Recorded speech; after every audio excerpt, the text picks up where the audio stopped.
अस्सलाम वालेकुम ख़वातीन और हज़रात, शुरू करते हैं आज का हस्बे हाल। मैं हूं जिसका मेज़बान जुनैद सलीम। नाज़रीन, बगैर कोई वक्त ज़ाया किए आपको सीधा लिए चलते हैं निज़ाम सक्का के दरबार में। ठीक कह रहा जुनैद सलीम, पहले ही बड़ा वक्त जाया हो गया। 1.5-2 साल तो कोरोना ही ले गया, उसके बाद देखो ना 2-3 महीने हो गए हैं, धुंध ही नहीं खत्म हो रही। जब भी रजाई से निकल के दरबार लगाने का सोचा, धुंध देख के वापस रजाई में घुस गए। और सरजी दरबार के बाहर लिखवाना पड़ गया कि बावजह फौतगी दरबार बंद है। राम मनहूस बच्चे, बाबा फौतगी दरबार बंद है। यो दरबार आई है तेल का कोल्लू है, बाबा फौतगी कोल्लू बंद है। ये निज़ाम सक्का का दरबार है, बाबे बलोच का दरबार है। वो शर्म हया किया कर। धुंध वाकई बहुत ज्यादा इस दफा हुई। यूं तो बहुत सारी चीजें ऐसी हैं जो हमारी तरक्की में रुकावट बन रही हैं, मगर यो आस्ता आस्ता यो वेदर वाला जो मसला है, मौसम वाला, ये भी 2-3 महीने अगर ले गया तो बाकी बचेगा क्या? शहंशाह मौज़म, आपके ऐसे जफाकश वजीर हैं, साथी हैं, पूरी रुफका की एक टीम है, इनको धुंध से क्या फर्क पड़ता है? कौन से जफाकश? यो तो ऐसे हड हराम है, यो जो थारे सामने बैठा हुआ सबसे तगड़ा, जिसके ऊपर 6-6 इंच मोटी चमड़ी चढ़ी हुई है। जरा सी हवा चलती है तो इस तरह इसके ऊपर बोरी डाली होती है घर वालों ने, जैसे चौधरियों ने सर्दियों में अपनी भैंस पे नहीं डाली होती। और आगे इतनी बड़ी कोयलों वाली अंगीठी जला के तो सरदाई वाले प्याले में चाय पी रहा होता। और यो जो हमारे बाएं तरफ खड़ा, यो नामुरा तो इतना नखरे वाला है, पाथियों का धुआं देख के घर दौड़ जाता है, भाई आज बड़ी धुंध है। बादशाह सलामत, डेली मोटरसाइकिल से चुंगी अमर सदू तो आना, तेन एक दिन भी आना पवे, तेन लग पता जाए। बादशाह सलामत को तेनू कह रहे हैं? वो तो तू भी क्यों बोल रहा है? मेरी गल हो रही। It's too much, royal protocol है ये। राइट की शर्म हया उतर गई हुई है। जब से ये सोशल मीडिया आया ना, उसके ऊपर ऐसी तू तड़ाक करते हैं बादशाह के साथ भी, यो कोई शर्म हया रही नहीं। यो देखो, यो जो खड़ा अपनी तरफ से बड़ा बहादुर बन के, ऐसा कामचोर आदमी है, रो दरबार आ रहा हो, सवारियों वाला जहाज देख के वापस घर दौड़ जाता है। घर जाके कहता है जंग लग गई, आज छुट्टी करूंगा। आए हाय बादशाह सलामत, मैं सदके जाऊं। हाय हर वक्त इनके बखेरे में ना पड़ा रहा कर, मेरी भी तो सुन ले। तारी सुनने के लिए ही तो जिंदा हूँ, बता क्या बात है? मेरी कजन की बेटी की शादी है, 7 दिन फंक्शन होगा, जेब ढीली कर ले, 7 जोड़े ने बनवा के रोज पहनूंगी। 7 फंक्शन और 7 जोड़े? हाँ। एक जोड़ा क्या दूसरे दिन छोटा हो जाता है? जोड़ा छोटा नहीं होता, मलका का रुतबा छोटा हो जाता है। देखो रे जरा, मास्की की बीवी है, घड़ी की घड़ी के लिए अगर बात साथ मिल गई है तो देखो जरा, दिमाग का आसमान पे टांग लिया। यही तो प्रॉब्लम है। अब्बा हजूर कुछ तो ख्याल कर, मेरी वालदा माजदा है। तारी वालदा माजदा है तो तैं क्या नाम मुराद प्यूटन है? पहले मेरी बीवी थी, फिर तेरी वालदा बनी थी। वो को तुमने जहेज में ले गई थी आई। क्या बात सुन मलका, क्या? लिफाफे में 200 रुपया डाल और शादी पे पहुंच इन्हीं जोड़ों में। वहां जाके सलामी पकड़ा और उधर से बड़ी प्लेट पकड़ के सैलड डाल के कम से कम 450 का गोश्त डाल प्लेट में। 200 सलामी का पूरा कर और 250 रुपया रक्से का पूरा कर। रे बादशाह सलामत, मैं 200 रुपया सलामी दूंगी, लोग क्या कहेंगे? लोग अपना अपना काम कर रहे हैं, वो तन्ने देख रहे हैं। इसी सोच ने मार दिया पूरी कौम को। लोग क्या कहेंगे, लोग क्या कहेंगे, लोग क्या कहेंगे। राम नाम मुराद तो यो जो बड़े बड़े लोग बड़े बैठे हैं, बड़ी बड़ी कुर्सियों के ऊपर, बड़े बड़े तख्तों के ऊपर जो बैठे हैं, यो अगर इस तरह के काम शुरू कर देना तो नाम मुराद दो एक रवाज सेट हो जाए। छोटे लोगों को शर्म ना आए, बेचारों को थोड़ी सलामी देते हो। छोटे लोगों को शर्म ना आए कि सूट में सारी शादी अटेंड करते हुए। तुम जैसे लोगों ने नाम मुरादों ने गरीब आदमी का जेड़ ही बंद कर दिया। वो यही सोचता रहता है 7 सूट 7 दिन के लिए। 10,000 से कम सलामी नहीं होनी चाहिए, वरना लोग क्या कहेंगे, लोग क्या कहेंगे। एक बार ये भी सोच सामने पेश हो गए तो खुदा क्या कहेगा। हाय हाय हाय, क्या बात कही है। क्लैप क्यों नहीं हुई? अब्बा हजूर ये हस्बे हाल है, मजाक रात नहीं है, ऑडियंस उसमें होती है। मतलब इसका मतलब है कि आप भी ऐसी बातें सिर्फ क्लैप लेने के लिए करते हैं। रसा साथ क्लैप ना हो तो बादशाह का जी नहीं लगता। अम्मा हजूर बाई द वे शादी पे गुलूकार कौन सा बुलवाया? राहत फतेह अली खान को बुलवाया उन्होंने। वो तो बहुत सारे पैसे लिए हुए हैं। हाँ, उन्होंने कौन से पल्ले से देने हैं बादशाह सलामत पैसे? वो बिल बनाकर शाही खजाने को भेज रहे। रा क्या मतलब? आए हाय, मलका की कजन की बेटी की शादी है, क्या हो गए 4 पैसे शाही खजाने से चले गए तो, और ऊपर से सल्तनत का बादशाह दुल्हन का खालू लगता है। बेअदब, बेअखलाक, बदलिहाज लोगों, नामुरादो, एक तो ले डूबे ये फुफ्फड़ खालू चाचे मामे। कितने को लोगों को इस तरह शाही खजाने से खुश करेगी? अवाम भूखी मर रही है यार, तन्ने पड़ी हुई है, कजन की बेटी की शादी। कुछ हया करो, खबरदार अगर किसी ने शाही खजाने से एक पैसा भी अपनी जाति खास हाथ में लगाया। बादशाह हो तो ऐसा हो, जबरदस्त। कितने बजे फंक्शन शुरू होना है? 6 बजे। राहत गाता बहुत अच्छा है। यानी अगर अच्छा गाता है तो फिर शाही खजाना लुटा दे उस पे। नहीं नहीं, ऐसी भी बात नहीं है, सुनूंगा जरूर जाके उसे, मगर बेल एक नहीं फेंकूंगा। अच्छा। और ना ही शाही खजाने के नजदीक किसी को आने दूंगा। अच्छा। खुद करें उसकी पेमेंट। जो अपनी खास हाथ होती है ना जाति, वो शाही अखराजात पे नहीं डालनी चाहिए। जो जायज जायज अखराजात हो रहे हैं वो तो चलो हो, मगर जो आपके अपने लक्षण हैं वो अगर आप आवाम के पैसे से पूरे करेंगे तो फिर आपसे ज्यादा बड़ा बेशरम आदमी कौन हो सकता है? अब्बा हजूर अगर जाति अखराजात से होने लगी तो मेरी शादी तो फिर दरियों पे होगी। दरियों का किराया तेरा बाप देगा। ओए। तेरी शादी होगी मुंजी वाली ग्राउंड में, जमीन पे बैठ के आलू शोरबा खाने का जो मजा आवे ना, और ऊपर से अगर प्लेट में बोटी की जगह हरी मिर्च तैर रही हो, नवाला लगाने से पहले ही चेहरे पे लालियां आ जाती है। मौसम मुंजी वाली ग्राउंड का ये भी फायदा होगा कि बाराती जो है वो जमीन पे गिरे हुए चावल भी उठा उठा के डालते रहेंगे। नहीं, अपना मशवरा अपने पास से रखो, मैं रंडवा ही मरूंगा। यो तो खैर थारा अपना प्रोग्राम है। अरे क्या हो गया निजाम, क्या हो गया? इस तरह की बोगस धमकियों से निजाम नहीं हिलेगा। हाँ, निजाम नहीं हिलेगा।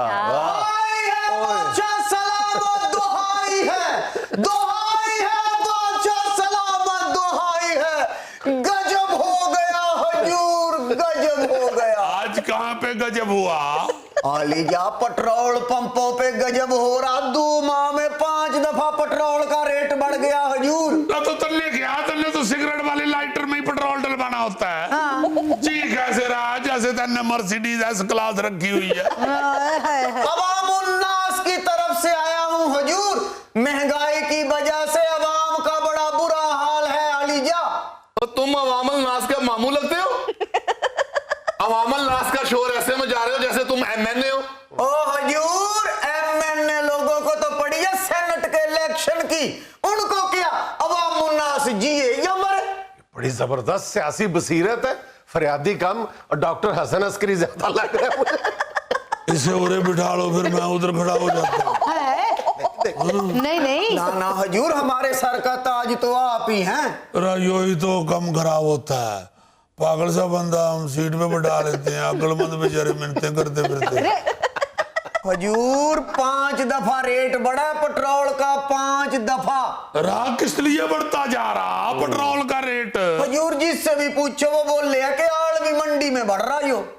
तो आलमी मंडी के साथ बात करके देख लेते हैं। चलो घोड़ों पे काठियां डालो। हजूर घोड़े तो फिल्म की शूटिंग वाले ले गए। पैदल चलते हैं पर आलमी मंडी की तरफ जरूर जाना चाहिए। मंडी में जाना क्या कर रहे हैं आपने? राउस को पूछे तो सही, तन्ने कोई ख्याल नहीं है गरीब आदमी का। गरीब आदमी मर रहा तो हर दूसरे दिन पेट्रोल की कीमत बढ़ा देती है। सारे कारोबारी हजरात कहना शुरू हो जाते हैं भाई चूंकि पेट्रोल महंगा हो गया इसलिए भिंडी भी महंगी हो गई है, भाई पेट्रोल महंगा हो गया इसलिए लट्ठा भी महंगा हो गया, भाई पेट्रोल महंगा हो गया इसलिए जूती भी महंगी हो गई, पेट्रोल महंगा हो गया इसलिए खांसी वाला सिरप भी महंगा हो गया। राइयो तो फटाफट हर चीज को पेट्रोल की कीमत से जोड़ लेते हैं। वो आलमी मंडी हम पे तरस खा ले। असल में बात यह है कि महंगाई के अवामिल तो मौजूद होते हैं, लेकिन हमारी आवाम अपने रवैये से उस महंगाई को 3-4 गुना मल्टीप्लाई कर देती है। जो ही तो स्यापा है, हर आदमी को इधर अपनी अपनी पड़ी हुई है, बिल्कुल हर आदमी को अपना पेट भरने की लालच है। कोई जो नहीं देखता कि जो सामने वाला है उसका पेट कैसे भरे। नहीं वाकई यार दूसरों का ख्याल करना चाहिए। ये सिर्फ कहना नहीं चाहिए, करना भी चाहिए। ना मुराद तै तो सामने बनी हुई भैंस का चारा खा जाता है। नाज़रीन यहाँ में लेना एक छोटा सा वक्फा, हमारे साथ रहिएगा। 14,000 मुलाजमीन है जी, ये जो वेस्ट मैनेजमेंट कंपनी है लाहौर की, ये तनख्वाहें दे रही है 14,000 मुलाजमीन। जब जरा वो अंदर घुसे उन्होंने पता लगाया तो काम करने वाले मुलाजमीन थे 7,500, बाकी सारे गोश्त मुलाजमीन थे।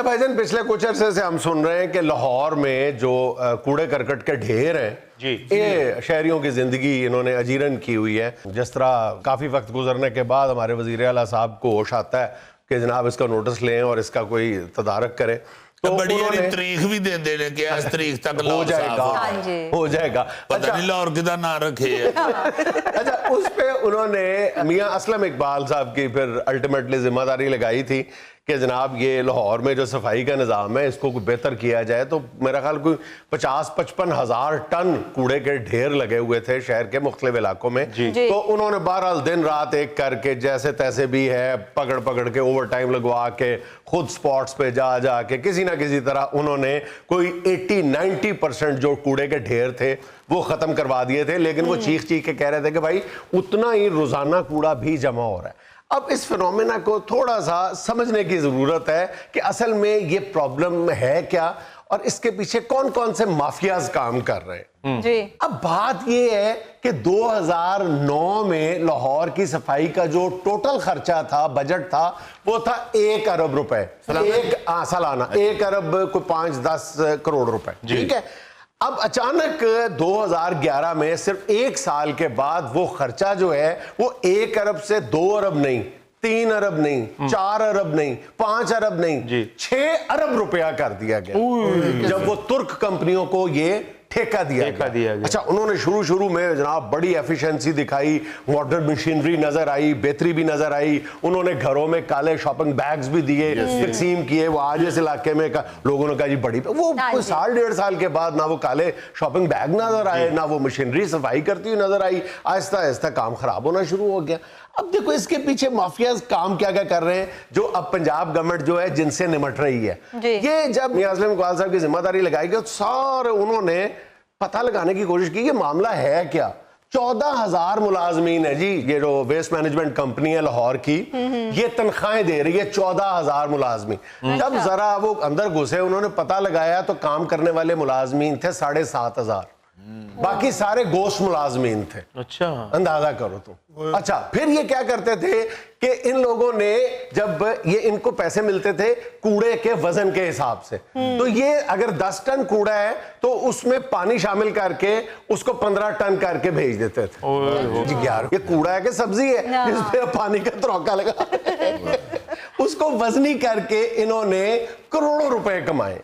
अच्छा, फिर ये था कि ये तुर्क कंपनी के साथ मुआहदा था कि जब ये जाएंगे तो अपनी जो मशीनरी है ये चालू हालत में छोड़ के जाएंगे। अब वो गए कैसे हैं? वो सारी मशीनरी नकारा करके गए हैं, जिसको अब ये पंजाब हुकूमत को मुसीबत पड़ी हुई है कि उसको किसी ना किसी कीमत पे फंक्शनल किया जाए, जिसके खिलाफ ये सारे माफियाज इकट्ठे हुए हैं। जाहिर है 6-7 अरब रुपए का मामला था, हाँ जी। खांचा था जिसने छोटे छोटे कई, बल्कि छोटे छोटे नहीं, छोटे बड़े कई माफियाज जन्म दिए थे। हाँ। अब वो माफियाज के जब दुम पे पांव आया तो वो आराम से तो नहीं बैठेंगे, उन लोगों ने मुहाजरा ही शुरू कर दिया, कभी हड़ताल की धमकियां, कभी उसको उठाओ कभी इसको उठाओ। अब जाहिर है कि वो मियां असलम इकबाल अकेले नहीं है, इसमें उनको वजीर आला पंजाब बुज़दार साहब की हिमायत हासिल है, लेकिन बहरहाल माफियाज भी तो कम तगड़े नहीं है। नहीं तो ये जो कंपनी मशीनरी जो है नकारा कर गई है, ये तुर्क कंपनी थी, जी जी, वो दो ही उसके कंपनियां इनाम में हम अर्तुगरल देख रहे हैं। अच्छा, वो भी अगर उसको किसी मतलब ठीक तरीके से डील किया जाता, उसको भी बड़े टेक्निकल तरीके से हमारी ब्यूरोक्रेसी ने, जिनके खांचे लगे हुए थे, उस एग्रीमेंट में बहुत ही खूबसूरती के साथ तब्दीलियां कर दी।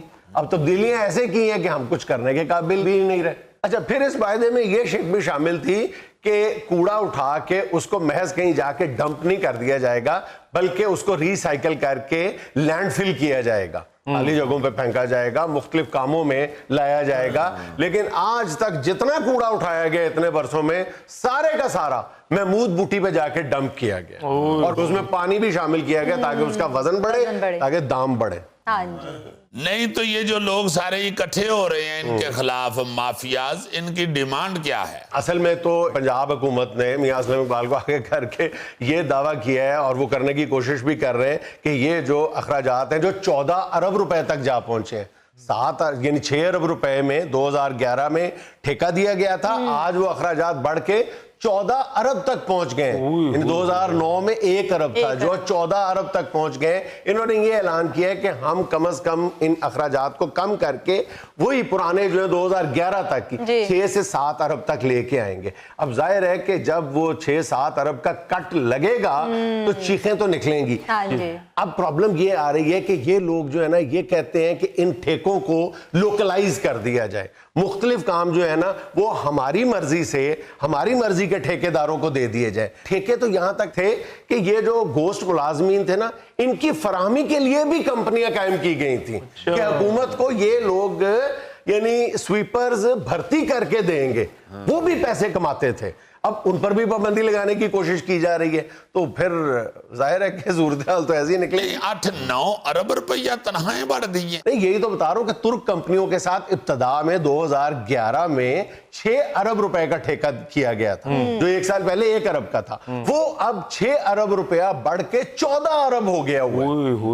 नहीं तो 1 अरब और 6 अरब के दरमियान सफाई का कोई फर्क नहीं नजर आया था? शुरू में किया था उन कंपनियों ने, शुरू में बड़ी एफिशिएंसी दिखाई थी, हम लोग भी बड़े मुतासिर हुए थे, लेकिन वो आहिस्ता आहिस्ता जितनी भी शराइत थी, जो मैकेनिज्म तय किया गया था, मैकेनिकल स्वीपर्स नजर आएंगे, आपको भी लाहौर की सड़कों पे बड़ा नजर आया था 1-1.5 साल, लेकिन सड़कें धोने वाली गाड़ी, वही सब कुछ होना शुरू हो गया था। अरे ये तो बेईमानी जो है वो हर जगह पे ही है ना। हाँ जी। जितने अफसर, आप ठीक कह रहे हो, ठेके देने वाले क्या, लेने वाले क्या, वरना लाहौर का फर्क बड़ा पड़ गया इन 20-30 सालों में। लाहौर में बड़ा फर्क पड़ गया है, बहुत सारी चेंजेस आ गई हैं, बहुत ज्यादा सड़कें बन गई हैं, मेट्रो, ऊपर से ये ऑरेंज ट्रेन, फलान टमकान, सफाई का काम बहुत बढ़ गया। जो लाहौर फैल गया है, उसका पूरा इंफ्रास्ट्रक्चर फैल गया है, तो वही ठेका जो 1 अरब रुपए में था, वो अब समझ आती है कि 7-8 अरब रुपए तक चला जाए, लेकिन 14 अरब में किस हिसाब से चला गया, इसी बात का हिसाब करने की कोशिश की जा रही है। सही। और फिर इन 20 सालों में आबादी में बड़ा फर्क पड़ गया, खासतौर पे लाहौर की आबादी। तड़ा तड़ पिंडों लोग बेचारे संदूक चुक चुक के लाहौर आ रहे हैं। ये गोगा भी आ गया ना, गोगा 20 साल पहले नहीं था इधर। हाँ जी, रश नहीं था इतना। गोगे के आने नाल भी 2-2.5 अरब का तो फर्क पिया है। काफी फर्क है। ऊपर से सोसाइटियां बेतहाशा बन गई, जिथे जिथे जमीन वेली सी अगलियां ने सोसाइटी पा ली, क्योंकि अपने हाल चाल ते पुर करो खूह। अच्छा, एक और बड़ा मसला, ये गोश्त मुलाजमीन की हम बात कर रहे हैं ना, सैकड़ों हजारों की तादाद में, जैसे PHA में नहीं हो रहा कि माली हजरात जो है वो अफसरान और बड़े बड़े जो MPA हजरात हैं, MNA हजरात हैं, उनके घरों में माली के तौर पे भी काम कर रहे हैं, कुक के तौर पे भी काम कर रहे हैं, बच्चे स्कूल से लेके जा रहे हैं, एग्जैक्टली इसी तरह ये सॉलिड वेस्ट मैनेजमेंट कंपनी जो है, इसके मुलाजमीन भी गोश्त मुलाजमीन अलग है, और इसके बहुत बड़ी तादाद में मुलाजमीन जो है वो इन्हीं MNA MPAs और सरकारी मुलाजमीन के घरों में स्वीपर के तौर पे भी काम कर रहे हैं। नहीं तो 2.5 साल हो गए इन्होंने घरों कढ़िया नहीं जा सकता इन्हों को। नाज़रीन, यहाँ में लेना एक छोटा सा वक्फा, हमारे साथ रहिएगा। गोभी गोश्त खाती है आपकी भैंस, या उसको सुबह सुबह गुतावा जब करते हो तो उसमें मिठा डालना जरूरी हो गया हुआ है। ओ बाऊ जी, जेड़ी बोरी वंडे दी 150 दी होंदी सी, हुण 200 तो ज्यादा हो गई है। मझ ने वंडा खा के दुध देना, कोई कसमा खा के दुध नहीं देना।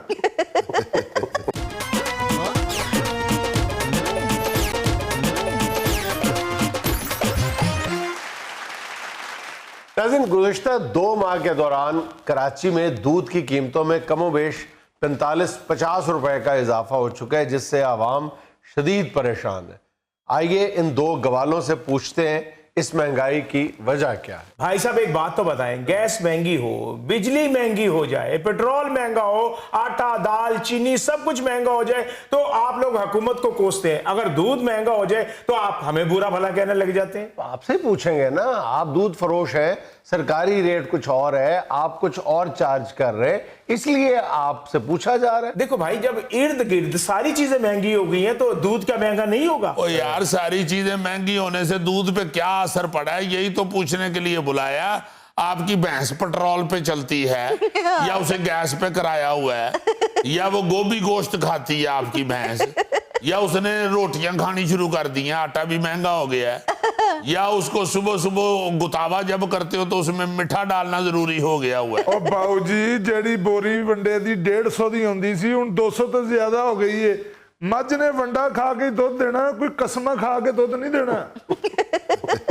नहीं तो मेरा मतलब है, तुम तो लाहौर के ग्वाले हो, तुम तो उसको चारा भी डालते हो, उसको हरियाली भी डालते हो, तुम सारा कुछ अब वंडे पे ही ना डाल दो। हाँ, कराची वाले तो वाकई वंडा खिलाते हैं क्योंकि उस तरफ चारा नहीं होता। और भाई साहब डरे उस वक्त से जब दूध की कीमत 200 रुपए लीटर हो जाएगी। क्यों हो जाएगी 200 रुपए लीटर? देखे भाई, भैंस 3 चीजें ही खाती है ना, वंडा चारा साइलेज, तो वो तीनों चीजें तो महंगी होगी, आसमान से बातें कीमतें करने लग गई हैं। और भाई, इतनी कीमतें उनकी बढ़ती नहीं है जितनी तुम दूध की बढ़ा रहे हो। और भाई सिर्फ ये चारा ही तो जरूरी नहीं है भैंसों के लिए। और तुम्हारी भैंसें जाफरान खाती हैं।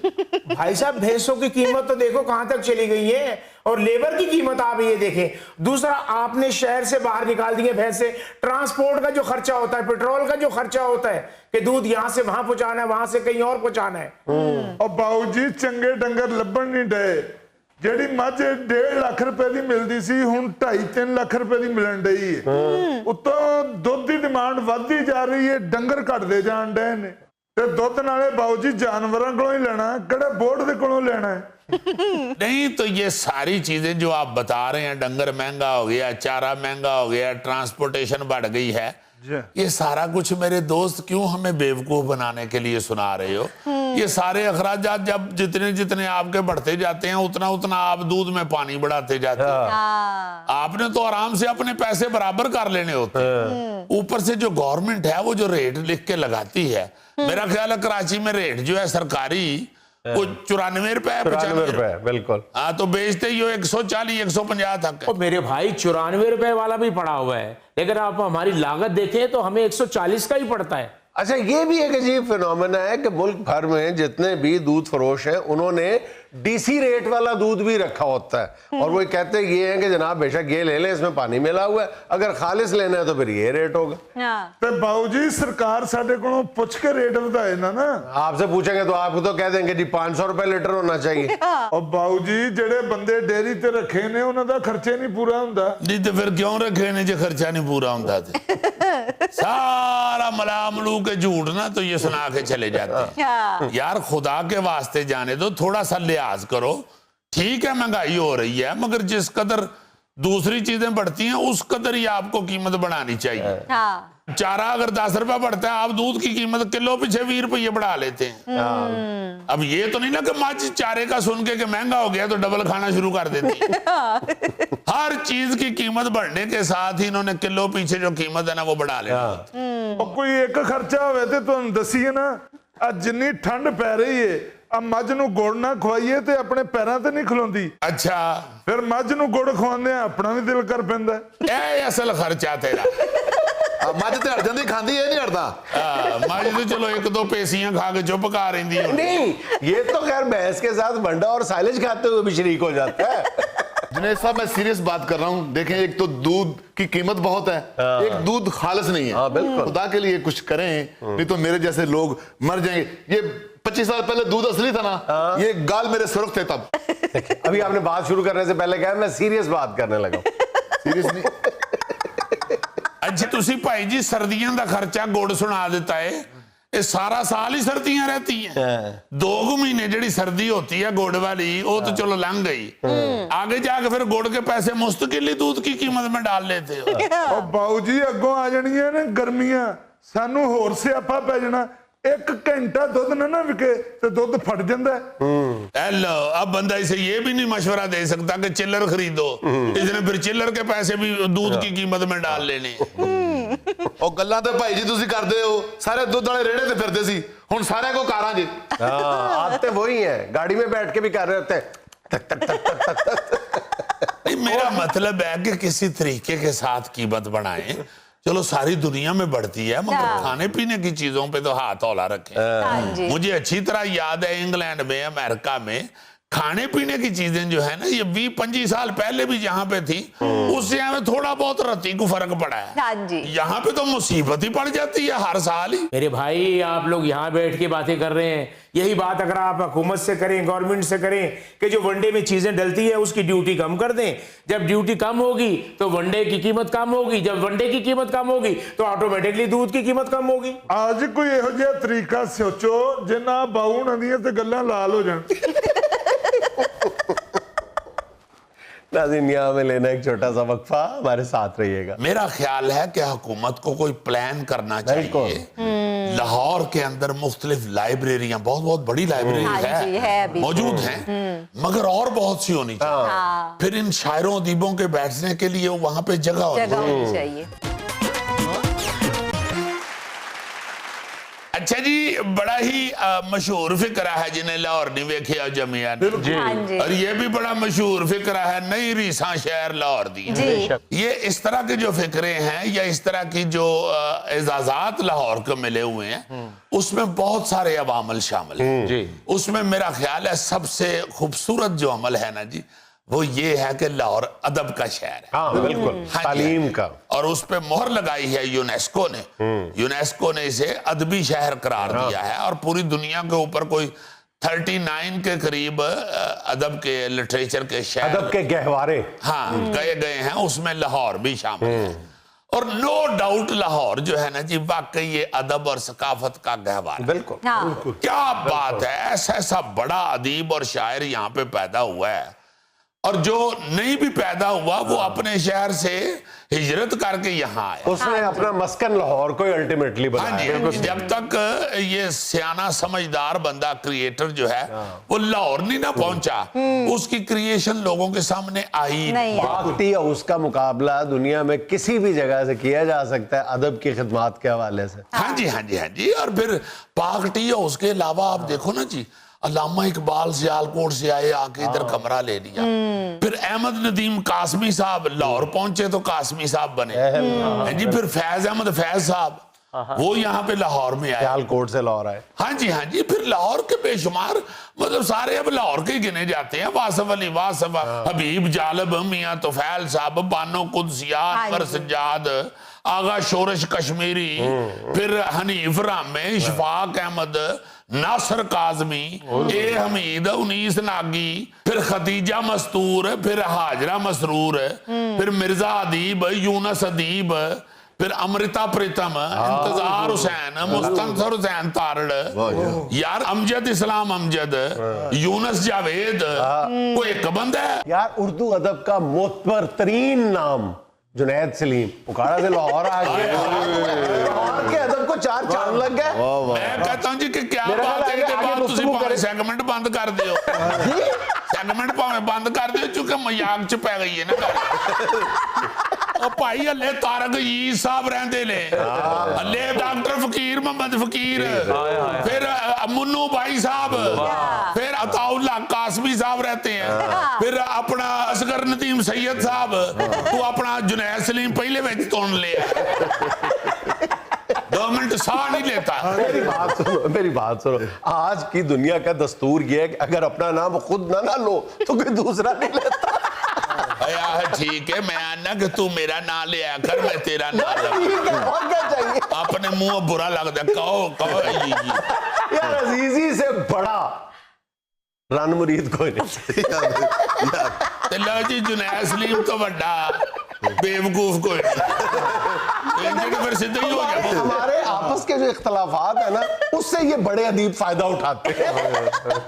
यार क्या बात कर रहे हो, ईमान से इतना इतना बड़ा आदमी, बहुत बहुत क्या और देखो अल्लाह ताला क्या? का निजाम है ना कि वो एक धरती में ऐसी कशिश होती है कि वो सेंटर बन जाता है, पिवटल पॉइंट बन जाता है। मैं कहता हूँ जी, गीतों की तरफ देखता हूँ, ये अहमद राही साहब, ओए हाय हाय, हज़ीन कादरी साहब, ख्वाजा परवेज साहब, इतना इतना बड़ा शायर, इतना इतना बड़ा अदीब, कतील शफाई साहब। यार अब तुमने मौजू छेड़ा है तो मैं ये वजाहत कर दूं, अक्सर लोग मुझसे पूछते हैं कि जी आप शेर पढ़ते हैं जी। तो आप शेर लिखते भी हैं, तो मैं ये वजाहत कर दूं कि मैंने आज तक एक ही शेर लिखा है, और वो मेरा पहला शेर जो है वो आखिरी शेर साबित हुआ है। मैं पहले भी सुना चुका हूं, दोबारा सुना देता हूं।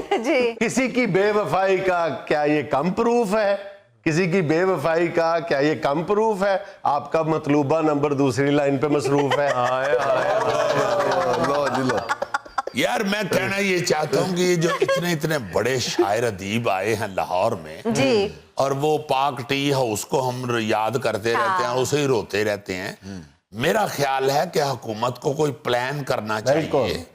लाहौर के अंदर मुख्तलिफ लाइब्रेरियां, बहुत बहुत बड़ी लाइब्रेरी है मौजूद हैं, मगर और बहुत सी होनी चाहिए। फिर इन शायरों अदीबों के बैठने के लिए वहां पे जगह होनी चाहिए। ये शायर अदीब सिर्फ टी हाउस पे ही ना बैठा करें, इनकी अदबी महफिलें और फिर मुशायरे यहाँ पे जरूर होने चाहिए। आप देखें ना कितना को खर्चा आ जाता है। आप ये एक क्रिकेट का मैच कराते हैं या एक आप कोई और को इस तरह का फंक्शन कराते हैं, तो वो जितने का होता है ना उतने का मेरा ख्याल है को 5 साल के मुशायरे हो जाते हैं। यार एक शायर बेचारा मांगता क्या है, 13 चाय के कप 2 बिस्किट। ਇਹ ਤੇ ਤੁਹਾਨੂੰ ਪਤਾ ਨਾ, ਤੇ ਜਦੋਂ ਉਹਨੇ 2 ਡੱਬੀਆਂ ਸਿਗਰਟਾਂ ਦੀਆਂ ਨਾਲ ਮੰਗੀਆਂ ਤੇ ਮੁਸ਼ਾਇਰਾ ਅਸਮਾਨਾਂ ਨੂੰ ਜਾ ਵੱਜਣਾ।